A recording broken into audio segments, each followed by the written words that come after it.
Hello everyone. I have a quick fun little video for you. I've been promising you guys this for a little while now. It is the dress construction, deconstruction and reconstruction of a wedding dress I did for Morgan from Creeps and Crimes. So I wanted to share the little video I made with you guys and do a little commentary as I go. So, as you know, Morgan sent me this dress. It was her mother's dress and it was from the 1980s. It was beautiful. It had beautiful detail over the bodice, as you could see. And she wanted to incorporate that somehow, but in a brand new dress. So here is the dress as a whole before I completely disassemble it. But it was a lot. It was very full skirt, full tulle skirt underneath, very poofy, very 80s. Very delicate lace and beadwork here, some lace appliques with some beads. And she wanted to incorporate those. So first I had to make her a mannequin, and this part was really cool. I found this mannequin pattern on Etsy, printed it out, cut it out, did a fun little video here of me cutting all the pieces out. I cut them all to Morgan's exact measurements. The only thing I didn't do was the cup sizes, so there are no cups on it for like the the boobies. There's no delicate way to say that, I guess. But yeah, so the mannequin, when I finish it, has no cups for that, but it was to her exact measurements. And here is the transition of the pieces, which I thought was so fun. So this was her mannequin, and then I had to start disassembling the dress. And these big poofy sleeves, I had to start with those to get to the lace applique on the bodice. So here I am removing those sleeves, all Speedy Gonzalez-like. And then I started on the lace applique on the bodice. The It was very well sewn together, so I had to be very meticulous and patient and go slow at removing each individual stitch so that I could remove the very beautiful bodice and lace applique, or the very beautiful lace applique from the bodice. And as you can see, it is a very tedious and long process. I time-lapsed this, and I think it took me about an hour maybe to do this as in total. I took some breaks. But yeah, there are several appliques as well, not just the front one. There were some side ones as well. But there it is, the lace applique removed. And then I did the side pieces too. And it was so meticulous trying not to damage the bodice because I actually was going to reuse the bodice, but it turned out that the stitching from the lace applique was too obvious, the holes that it left behind, so I couldn't use that part. But here I am disassembling the rest of the entire dress. This is the skirt and all the gathering, and I undid all the stitching, and it just exploded with material and tulle everywhere. So that was really cool. Mistake. But here's all the pieces and the bodice and the skirt. And the skirt was also connected with the train. So there's the rest of the train that I will be removing, the little blue stitching. Oh, this here, this is the sketch I did for Morgan. We worked on a couple different things. Did some other ideas. I initially drew up a little mock thing for her and put her in it and showed how the dress could look with the lace applique. But then she went in a different direction with her design, which we'll talk about in a minute. I'll go over what she had to say, which is really fun. And so we just went back and forth and figured out exactly what she wanted. And this was the design we came up with. And then this is what we got next. And this was just pieced together so she'd see on her mannequin. Oh, and then after I put it on her mannequin, I wanted it to look better on the mannequin and not look so frumpy because I felt like it looked kind of frumpy, but she was thrilled with it, so that was fine. But I went and I found this mannequin on Marketplace, and I went and grabbed it and decided to bring it home. And then I put her dress on it, and it looked so much better on the mannequin. So I was really glad that I did that.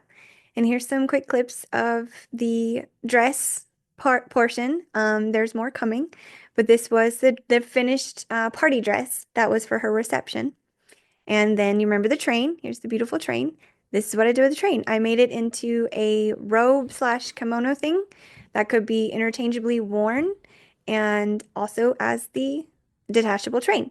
So I thought that was really fun, and I really, really enjoyed getting creative with this part because she wanted to incorporate it, but she also didn't like want it to be fully attached just in case she didn't wear it. And so she has it. It's there for her memory too, and it was her mom's dress, so that was really important to her that we got to incorporate that part. So I was really excited. Here's some more images of it on the mannequin. This actually, I put the tulle under the skirt and it didn't work so well. So we just ended up not using the tulle under the skirt. I really love how the back came out. And then here it is again as the kimono or the robe like situation. It just sat really perfectly on the shoulders and it looked so neat. And then you can also pin it up. I used the little train tacks to pin it up and I'll show that in a minute. So it could either drag the floor like that. Oh, here it is again. This is with the tulle under the skirt with just the skirt. Oh, and I'm showing the best part. It has pockets. Every girl needs pockets in her dress. That is the must-have in a dress. So I had fun showing off that this had pockets. Here's that bodice again. And we decided to still incorporate it, but in a slightly different way. So I actually stitched in a little peekaboo lace from the top of the bodice. We went through a couple different styles, which I'll show you guys in a minute via Morgan's stories that she posted. But I stitched in this, I hand stitched this in so it laid nicely and wasn't super bulky under that seam. So that was really fun hand stitching this all in and how it turned out. It came out so pretty. I really love this idea. Morgan actually found an image of another dress and it inspired her to get to go this route with the lace appliques, which I really loved. I thought it was a great design idea. And it's so pretty and delicate just under at the bust line. I love that so much. And hand stitching is very tedious as well. But it makes a difference in the final product. Here I am sewing on the little side buttons for the detachable train. So I put little loops in it and you could attach the train to the loops and on each side of the skirt. And they kind of blended in. They were pretty little shimmery buttons. And here's on the other side. I love the buttons. They were so pretty.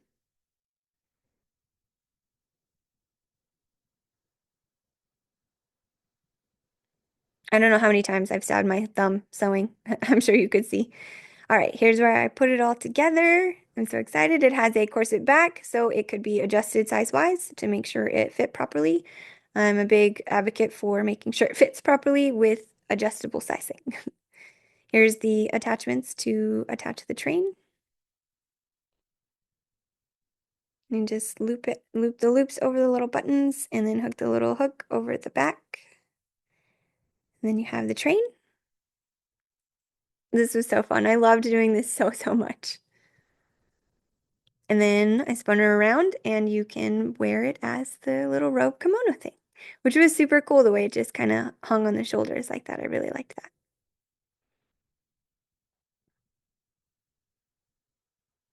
And here's some more little spinning around so you can see. And I think this is where I pin up the train so you can see the different ways.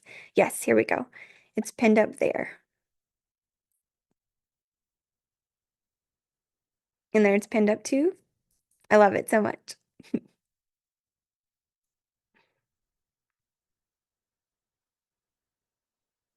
And there's Morgan, the final product. I'm so excited. She looks beautiful in it. It looks so good on her.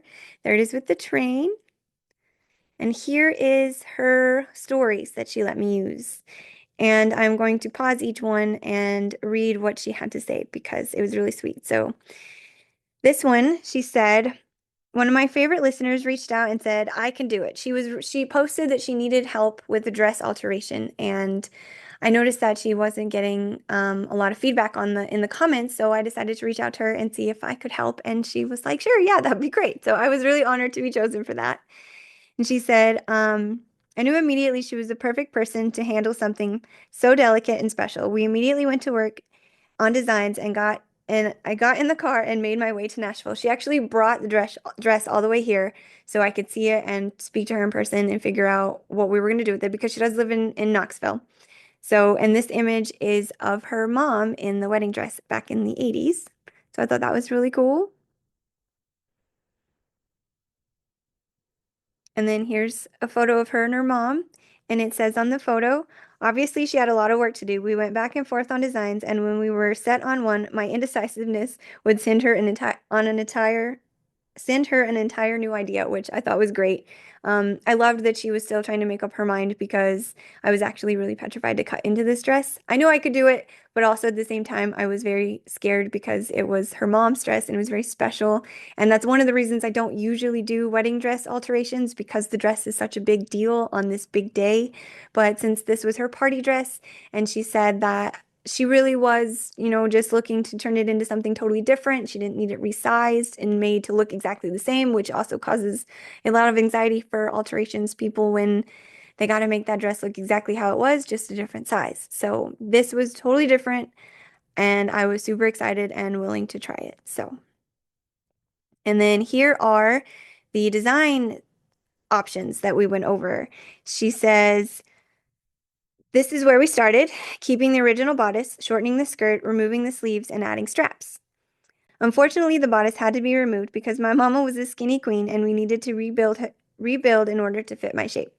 So that wasn't super hard. That was actually super easy because I did the corset part. So when it comes to resizing dresses, I get a little nervous when it comes to that because I want to make sure it fits properly after you've already gone through the motions of changing its size. So adding the corset back really, really helped with that. And then she says, which turned us onto an entire new direction, adding a peekaboo lace, having a silk plain corset top, and incorporating my mom's train into the dress. This piece turned out so cool, and the train was detachable as a skirt, kimono, or robe. And I actually made the new bodice for the dress from the skirt because there was so much skirt. I had so much extra fabric to work with. So it ended up being the same original fabric of her mom's original dress. I didn't have to incorporate anything new. So that was super cool too.